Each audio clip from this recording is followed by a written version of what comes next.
CPS ते अशोक स्तंभापर्यंत अतिक्रमणावरील कारवाई। शहरातील वाहतुकीला अडथळा निर्माण करणाऱ्या अतिक्रमणाविरुद्ध महानगरपालिकेच्या पश्चिम विभागातर्फे मोठी मोहीम राबवण्यात आली। CPS ते शालिमार येथून मेन रोड MG रोड मार्गे थेट अशोक स्तंभापर्यंत अतिक्रमणावरील कारवाई करण्यात आली।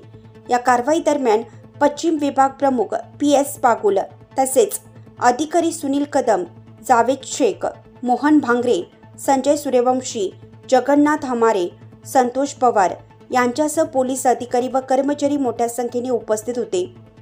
अतिक्रमणामुळे नागरिकांना व वाहनधारकांना होणारा त्रास लक्षात घेता प्रशासनाने ही धडक कारवाई केली। या मोहिमेमुळे रस्त्यावरील वाहतूक सुरळीत होण्यास मदत होणार असल्याचे महानगरपालिकेच्या वतीने सांगण्यात आलं। नाशिक लक्ष न्यूज ब्युरो रिपोर्ट, नाशिक।